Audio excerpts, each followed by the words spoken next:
we said we'd continue, so the kids are about to go on a little excursion in Times Square. So I pulled in our technical director who literally oversees every aspect of what goes on. I was saying before, the lights, the sound, how things run, making sure things work. She even cleans, she paints, everything. This is Tamara Flannagan. Hello. She's also an actress extraordinaire, and she's going to give us a little inside scoop, a little tour of the inner workings, and she'll take us backstage. Well, there's not a big backstage. Wait till you see, it's tiny.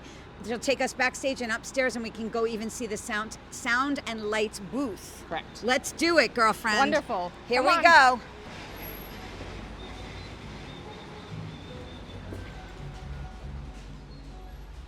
This is our lobby here with the box office. Just as you walk in on the left, we've got our AD over here, Tony Sportiello. Tony basically runs the show. He is the one that put the brainchild together with Albert M. Tapper, who the theater is named for, Albert M. Tapper. And you notice a black and white theme. Everything we wanted to be extremely classy, high-end, it's high-tech. Tamara will tell you a little bit more about that. Some of the shows we've done in the past before we had this space are on the wall, including one we did with the people in Guadalajara, Mexico. And everything is meant to be clean and simple and elegant. And Tamara will take you through. So if you come this direction, we walk into the back of the space. And if we come just here, I can show you the dressing rooms where the actors are. If you come on in, show you a little bit here. We currently have some curtaining up to separate some space for one of the actors. But it's a nice large space. Beautiful dressing room. And you can see the set for Our Man in Santiago, which is our current production. They're here from Los Angeles. The writer, Mark Wilding, is a television writer. He's worked on Grey's Anatomy, several other very well-known TV shows. This is their set. And the house here is 99 seats. It's a 99-seat off-Broadway theater.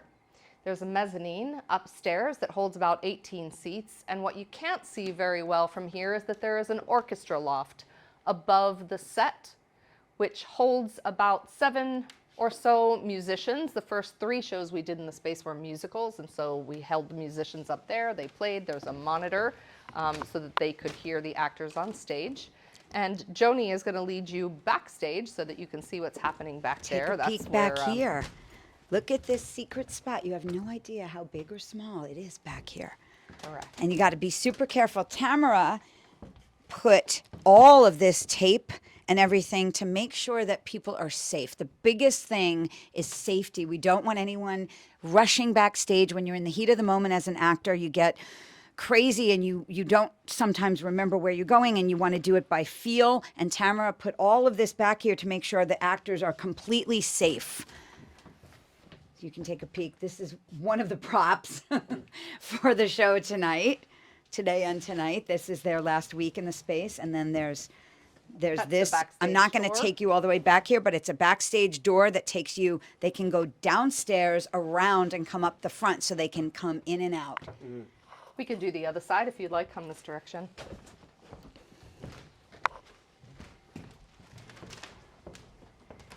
Takes a lot to run a theater. So this is our faux balcony for the hotel room in which the play takes place. Pretty nice, wide open space here for them.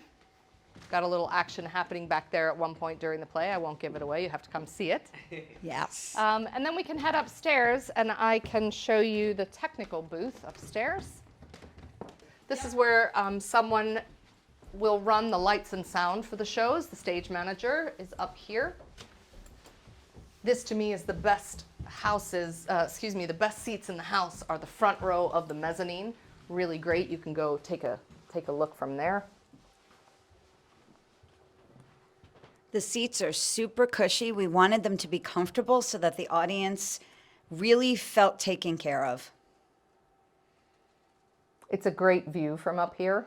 You really get to have the full experience. And you get to see that musician's booth up there, directly across. So wanna come without this young woman right here, we wouldn't be able to run this space. She literally programs things. She takes care of it. She cleans. Every single thing you see is happening physical presence because of her. Yes. And we super appreciate everything she does. And she doesn't even have a desk. But you know who does have a desk? Tony. Tony Sportiello, our artistic director. Let's say a quick hello and ask him. I'm going to give him the mic because he loves being on camera. Let's ask him what's coming up for the AMT Theater, Tony, and why did you and Al decide to do this now? Well, basically, we decided to do it during the pandemic. You know, the rent was relatively inexpensive comparatively for New York. So the space was available. It was the Davenport Theater before this. It was Primary Stages before that, 45th Street Theater before that. So it has a long history of being a theater, and people know about it. Al really wanted this space. We looked at a bunch of other spaces that were less expensive and that were bigger, but he really wanted this location, and in the end, it turned out to be the right move. So, I mean, we are coming up. We've got a rental coming in starting on the 31st, and then we begin the benefit week, basically. We have our big black and white benefit on Monday the 7th. Yep. Cabarets on the 8th, 9th, 10th, and 11th, 7 o'clock and 9:30. We've got a reading of a new show on the right track on Saturday the 12th, 4 and 7 o'clock. And then I believe we have Joanna Parsons, another one-person show, actually, on the 13th. After that, it turns into Vital from November through December, and then we move on to 2023, where we are really looking forward to making great things happen. You are the best, Tony. We love our new theater space. And Tamara, we won an award. Tell them what we won. We won an award from 42nd Street Magazine for best newcomer in New York City. There was over 100 possibilities, yeah. 100 submissions, so we were very excited to win that. And we also won runner-up for best venue, which also is quite an achievement. Pretty cool. So please come visit us sometime soon. Support theater in New York City locally.